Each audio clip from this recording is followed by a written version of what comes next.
Hello YouTube, this is Hunter Surge here with, what is this? I always have to check. It's day 14 of Firestorm Reveals. Today we are covering the last remaining Champions of Poseidon. We're circling back to Poseidon and getting the last of these. So that's very cool. Majesty itself is pretty powerful, but we do kind of need the rest of the deck to figure out what we're supposed to be doing here. I want to issue a quick correction regarding yesterday's video regarding Fulgaris because I mentioned in the last video that we talked about the Zeus cards that there was a change in how until the end of turn type effects are worded, where it now says until the next turn, and I got by it. I read Fulgaris and read it as, oh, this is active. This buff is active during your opponent's turn as well, which it is not. I still think the attack buff is like kind of unnecessary because of the nature of Griff use, and that maybe makes it a bit too generic. But if it doesn't have that defensively, then it's a lot easier for your opponent to crack back on. So it's not quite as good in the context of like splashing in a good stuffs pile. In the context of Champion of Zeus, it's still absolutely insane. One of the craziest cards I could have printed for that deck. Alright, let us talk. So first, we have new Galaxea. We've known about this for a while because of the Star decks. But what does it do? So Galaxea Champion of Poseidon is a holo rare, by the way. It is a 2/5, 1 water. When this Galaxea receives 1 or more water, you can swap each Elestrals attack with its defense until the next turn. So this card is pretty cool. So it's Galaxea, but it only lasts for the turn that it's played.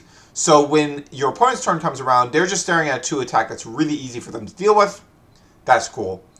However, it also doesn't punish water Elestrals. However, because of that, it gets the trade-off of it gets to swap everything. However, that also means if you have anything on your existing on your field already, not just a Eddy, as it would be previously, you have to worry about, if I swap these stats, I'm going to be swapping, say, my Spectres' stats, and that's going to become effectively a 3/4, and that might not be good enough if my opponent has any back row to stop this Galaxea. There's a lot more push and pull with the strengths and weaknesses of this card, and I like it a lot. However, as long as original Galaxea is legal, I don't think this card is going to see much play because original Galaxea is still kind of really busted. So I really hope we see a limit or a ban of original Galaxea, because like this card effectively functions as Escape from Tartarus Galaxea in all but name. I really like the way that you can re-up it with like Poseidon. Like that's very clearly the synergy that you're supposed to be going for. Each turn you can load a spirit onto it with Poseidon, and that will let you reactivate the Galaxea effect. You can do stuff with Alter to Nexus onto it during your opponent's turn to reactivate the swap effect and make a combat trick happen. But that's fine compared to original Galaxea, because it's like, oh, you had to commit a back row to make that happen. And that's like a cool interaction, and I can be cautious about that. I can like have a Gorgon's Gaze ready to deal with that. I can like cockatoodle it preemptively. I can like there's stuff you can do about that. Spectres doesn't beat it though. Spectres does not beat that scenario. Good, important to know. Actually, I want to check something regarding Alter. I do not remember if Alter. Do you have to change position with Alter? You may. So you can choose to not to after Nexusing. So you just get the effect, and then you go, okay, I'm not going to change anything's positions if it's just Galaxea and one opposing Elestral, because doing so would be throwing, because it would cancel the attack. Okay, that's really cool. Yeah, I like this card a lot. Really hope it's an indicator that OG Galaxea gets banned. Or limited. Either would work.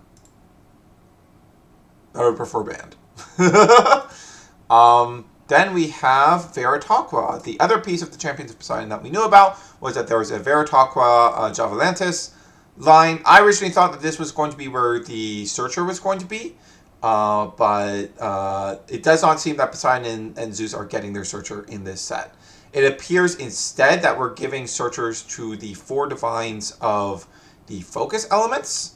So that would be Hestia, Hermes, Hephaestus, and Aeolus.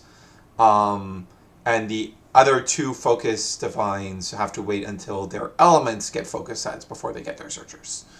We'll see if that holds true. But that seems to be where we're at right now. But what does this Veritaqua do? Well, this is a 4/3, 1 water. When this Veritaqua receives 1 or more water in a nexus from Poseidon, you can special ascend it to Veritaqua or Javalantis from your hand or deck. So the fact that this can also special ascend into another Veritaqua is pretty cool. That's a pretty neat thing that it lets you do. Like, that can be used to, like, even if you're out of Javalantis, you can use it to juke a PTA your opponent has, which is pretty neat. But this is a very similar style of effect that we saw on Champ Sluggle, where if you have Poseidon, you can Nexus with Poseidon, and you just get a quick special ascension, which is pretty powerful. That is like historically been a very powerful thing to be doing. These sorts of quick ascensions are like the ascensions that have seen the most success, and these, like this deck having like 2 different quick ascensions you can do off of just having Poseidon plus this guy, and having multiple guys you can do it with, meaning that you have more cards for the Elestral piece, so you just need to find the Poseidon piece to make it work. Veritaqua also has a much better stat line than Sluggle, so like it functions well enough as like its own guy too, which is really, really cool. This card seems really, really good. So let's talk about the new Javalantis. The old Javalantis, for those who might not remember, is, I don't remember its stat line off the top of my head, it's like 7 or 8 attack. And when it beats over a defense position Elestral, it burns your opponent for 3. So super piercing, basically. However, I think the new Javalantis is a bit better. So the new Javalantis,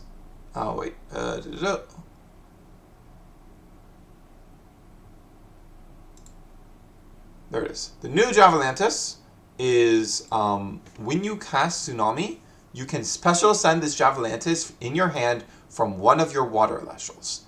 Any water Elestral. It doesn't matter what it is. Any water Elestral. Your water enchanted Elestrals deal piercing damage while Poseidon is enchanted. This card owns. So, for example, when you go into it with Veritaqua's effect, it's going to be 3 spirits, because it's also going to have, it's going to get a spirit from Poseidon Nexus, and then it's going to get another spirit from when you put 1 under it for ascending. So it's going to be 3 spirits. If it hits over something, it's going to be piercing for 2 damage. Very, very cool. Also gives anything else you put out piercing as well. Very cool. Ascending off of using a card that's already really good is really, really good. Like, one of the biggest problems with the rune-based Ascension cards is that they need you to use cards that are not good on their own. They are cards that you're running exclusively for the fact that they enable the Ascension. Tsunami isn't that. Tsunami is just a good card. It's also worth noting that because this can ascend over any water Elestral, you can go like Snark, search High Tide if you have Javalantis in hand, and then use High Tide and ascend into Javalantis. Like, there's a lot of really cool stuff you can do. Because Tsunami is a counter rune, that means that you can do this during battle phase. You can go, okay, I'm going to attack with my 1-drop. If this gets like, if this gets like altered or something, it is actually a pretty low amount of things that you can actually take advantage of this in. But you can also go like, okay, 1-drop is going to swing in, then I'm going to go,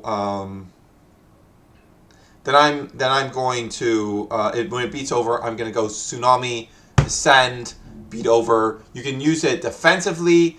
Even if Tsunami isn't going to stop anything, you can use it to get into a bigger body. And since you're going into that bigger body in the attack phase, that's a lot more difficult for your opponent to deal with. The same way that Like a Void is really difficult like rare pups are really difficult for your opponent to deal with without removal specifically, and a lot of water Elestrals are immune to stuff like Cryoblast, so it's a lot harder to do that sort of thing.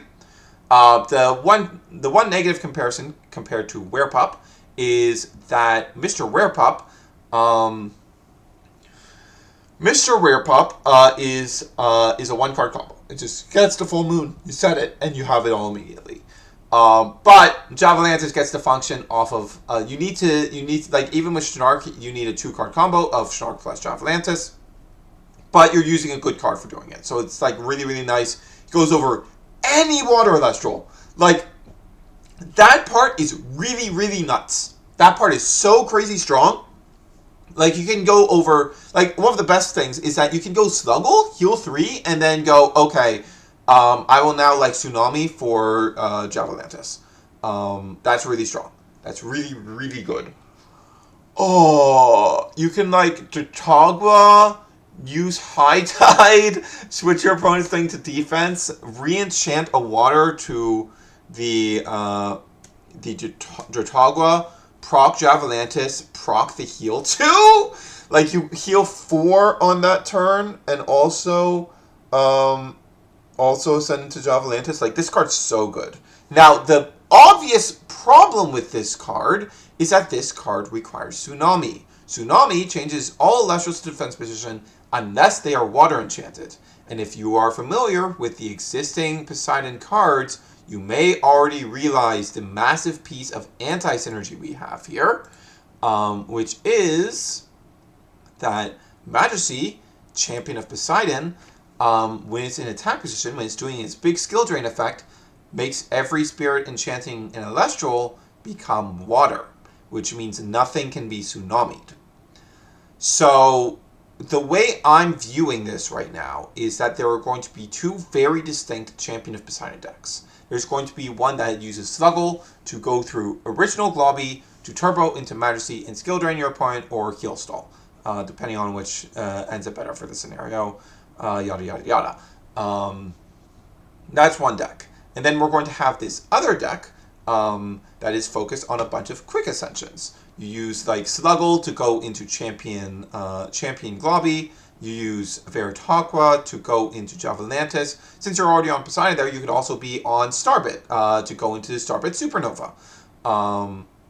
Yeah. So that would be like the overall deck concept here. I think the latter is a lot stronger, if I'm being perfectly honest. I think that deck has a lot more legs to it, especially since Veritaqua has a much better stat line. Javalantis can like your opponent, you go for the play, you get Gorgon's Gaze, for example, and then you can go, okay, during my opponent's turn, I'm going to Tsunami, and then that Tsunami is going to let me go into Javalantis. Like, Javalantis not relying on Poseidon to do its thing, instead relying on good cards that you already want to be running and ascending over any water Elestral, makes that side of things a lot more appealing. Globby being able to search for both sides of the Atlantis Rise in the Depths combo is very, very good. I like that a lot. Yeah, I think there's really, really good stuff on this quick ascension into 2 costs side of things. I don't think Galaxea really goes in either of them, unfortunately. Galaxea is just more of a generic card, and as long as original Galaxea is good, like, you'll probably be going with that. The one problem with Javalantis is that it does have a really low defense stat, which naturally makes it vulnerable to Galaxea. However, if you're going to be on Globby Stealth anyways, you're going to be on Atlantis, and a Javalantis that has been ascended into via Veritaqua's effect will have 3 spirits, and thus be 6 attack, and thus the same size as a Galaxea under Atlantis. So that's fine. That should be not too big of a problem, hopefully. But yeah, I see a lot of potential with this quick 2-cost ascension type of deck that you can be doing with Poseidon. We have one last card, though. We have Harpy. So Harpy is a new 1 cost. It is a Nexus of Plucky. It is a 2/3 1 water. It cannot be your Elestrals cannot be attacked except for this Harpy. And when this Harpy is destroyed in battle, you can draw 2 cards if you have a Divine Rune on your field. I'm not so sure about that second effect. It's a bit slow. It's a bit passive. Gives too much room for your opponent to disrupt. I'm peeking quite a bit. Sorry. But that first effect is very interesting because that lets you attack lock your opponent. Its defense is high enough that it can't be cryoblasted, and being in water means that you can access Rise from the Depths to make constructing this combo a lot easier. Also, because of that on destruction effect, it doesn't care about what Divine Rune is, so you can just be on like Zeus good stuffs. You just have Zeus in this deck, and go okay. I am going to let this Harpy die, then I'm going to set up both Harpies on the same turn and go, you can no longer attack. And these Harpies are able to get big enough to beat over things because of Zeus. And yeah, that could be a deck concept. I'm not sure that deck concept is good, but it is a deck concept I can see existing. Foamy is also another really good way of getting Harpy onto the field so that you can normal cast the other one. But this all doesn't, in the end, require you to see multiple Harpies.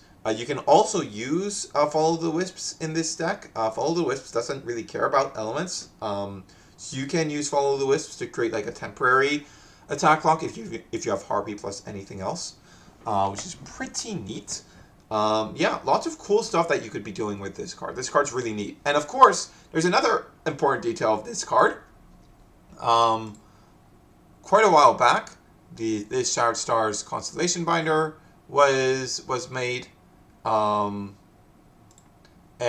on it we had 2 unknown Elestrals. This was this unknown water Elestral and this unknown lunar Elestral, which are for Virgo and Libra. Yeah, it's Virgo is the one we now know to be Harpy, and Libra is this unknown lunar Elestral up here. People originally guessed it was Ectoplasm, but if you really look at it, it does not actually look like Ectoplasm. It is very clearly a new lunar Elestral. Now, if you look at the order of we have been going in order of the zodiac.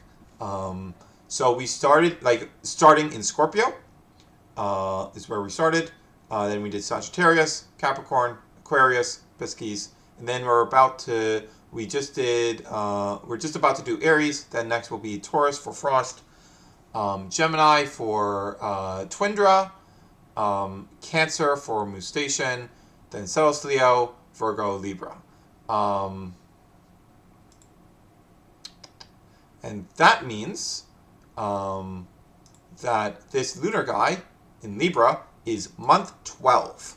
I assume that this card is going to be in set 6 because month 12 of Constellation Shattered Stars will not be releasing until October. We started in November, I believe. Yeah, it was November. We started with Scorpio. So October will be when we get this guy. So I think this is going to be set 6, a set 6 guy, because set 6 will be out the month before this Shattered Stars. And in addition to that, this guy really looks like an Ascension. And the only way we're getting a new lunar ascension line in this set is if Earth gets no runes. And I don't think that's particularly likely. So I really think it's going to be set 6. Now let's talk a bit of collection numbers. We have Harpy at number 36. Dang it. We're doing the Star Deck numbers again. No! Oh, this one is... Okay, this one has its proper number. 31...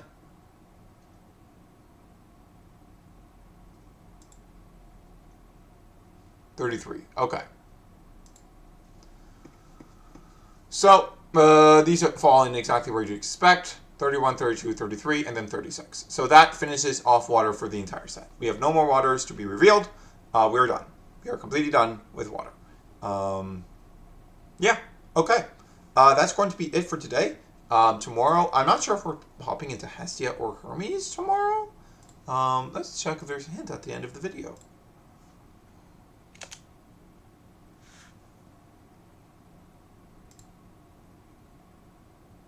Let's up this playback speed.